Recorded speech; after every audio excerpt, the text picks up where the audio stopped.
উদ্দেশ্য হচ্ছে যে এটাই, আমাদের হুমায়ুন কবির স্যার বাবরি মসজিদ করছে। আমার অনেক দিনের স্বপ্ন, 1 মাস ধরে স্বপ্ন আছে যে আমি বাবরি মসজিদে শুক্রবারে জুম্মার দিনে, পবিত্র জুম্মার দিনে বাবরি মসজিদে বাইক স্ট্যান্ড করতে করতে বাবরি মসজিদে নামাজ পড়তে যাব। এটাই আমার উদ্দেশ্য। আর হুমায়ুন কবিরকে হাজার হাজার সালাম, হাজার হাজার ধন্যবাদ স্যার।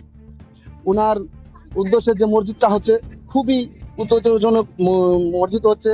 আজকে যে মানুষটা দেখলাম আমার খুবই আনন্দ হচ্ছে। তারপরে এত মানুষের মাঝে আমি একটা আনন্দ দিতে চাই সবাইকে। এই উপলক্ষে আমি 5টা পর্যন্ত আমি বাইক স্ট্যান্ড করব। জাতীয় সড়কে যে বাইক স্ট্যান্ড, এদিকে আপনার ভয় পেয়েছেন? হ্যাঁ, এটা বড় রিস্কের ভিডিও। আমরা মোটামুটি 11 বছর ধরে আমি রাইড করছি।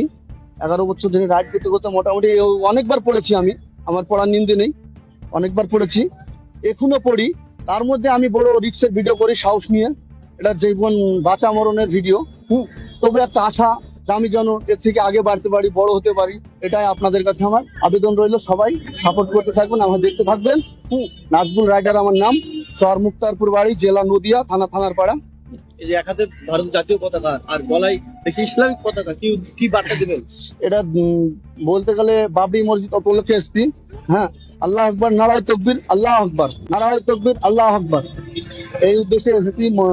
শুক্রবারের জুম্মার দিনে আমার বহুত আশা ছিল যে আজকে নামাজ পড়বো, নামাজ আমি টাইম করতে পেরেছি। ইনশাল্লাহ আমি বহুত খুশি।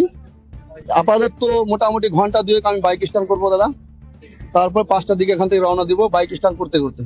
অনেক নতুন রাইডাররা কিন্তু বাইক স্ট্যান্ড করতে গিয়ে কিন্তু অনেক ক্ষতির সম্মুখীন হয়, তাদের উদ্দেশ্যে কি বার্তা দিবেন? দেখুন, এই বাইক স্ট্যান্ড বড় রিস্কের স্ট্যান্ড। এই আশা করি স্ট্যান্ড যেন আমাদের দেখে কেউ স্ট্যান্ড করতে যাবেন না। এটা বহুত মরণ দ্বিতীয় স্ট্যান্ড। হ্যাঁ, এই স্ট্যান্ড যেন কেউ আমার দেখে কেউ স্ট্যান্ড করতে যাবে না, এটাই আমার অনুরোধ রইল দর্শকের কাছে। আপনার নাম? আমার নাম নাজবুল রাইডার।